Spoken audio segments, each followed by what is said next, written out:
So ಇನ್ನು ಒಂದು ಕಡೆ ಕುಮಾರಸ್ವಾಮಿ ನಾರಾಯಣಗೌಡರ ಮನವೊಲಿಸೋದಕ್ಕೆ ಯಶಸ್ವಿ ಆಗಿದ್ದಾರೆ ಅಂತಾನೆ ಹೇಳಲಾಗ್ತಾ ಇದೆ. ಆದರೆ ಸಚಿವ ಚಲುವರಾಯಸ್ವಾಮಿ ಮಾತ್ರ ಕೇವಲ 2 ದಿನಗಳ ಹಿಂದೆಯಷ್ಟೇ ಕೆಸಿ ನಾರಾಯಣಗೌಡ ಮತ್ತು ಬೆಂಬಲಿಗರು ಕಾಂಗ್ರೆಸ್ ಸೇರ್ತಾರೆ ಅಂತ ಸುಳಿವು ಕೊಟ್ಟಿದ್ರು. ಏನ್ ಹೇಳಿದ್ರು ಬನ್ನಿ ನೋಡೋಣ.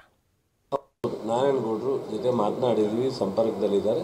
ಆದಷ್ಟು ಬೇಗ ಅವರು ಮತ್ತು ನಮ್ಮ KR ಪೇಟೆಯ ಗಾಂಧಿ ಅಂತ ಅನ್ಸ್ಕೊಂಡಂಥ ಕೃಷ್ಣ ಅವರು ಏನಿದ್ದಾರೆ ಅವರ ಹಿಂಬಾಲಕರಾಗಿ ನಮ್ಮ ಅಂಬರೀಷ್ ಇರ್ಬೋದು, ಇನ್ನೊಬ್ಬ ನಮ್ಮ ಮಂಜು ಅಂತ ಇರ್ಬೋದು, ಜವರಾಯಗೌಡರು ಇರ್ಬೋದು, ಜವರಾಯಗೌಡ ಅಂತ ಇರ್ಬೋದು, ಬೂಕಂಕೆರೆ ಜವರಾಯಗೌಡರು ಇರ್ಬೋದು, ಈ ಥರ ಒಂದು 100 ಜನ ಏನು ಇವತ್ತು ನಮ್ಮ ಕಾಂಗ್ರೆಸ್ನಲ್ಲೇ ಇದ್ದು ಕೆಲವಾರು ಇದರಿಂದ ಅವರು ನಾರಾಯಣಗೌಡರ ಜೊತೆ ಹೋಗಿದ್ರು. ಈಗ ಅದೇ ನಾರಾಯಣಗೌಡರು ಅವರು ಎಲ್ಲರೂ ಒಟ್ಟಾಗಿ ಸೇರೋ ಸಾಧ್ಯತೆ ಇದೆ. ಯಾವುದೇ ಕಂಡೀಷನ್ ಇಲ್ಲ.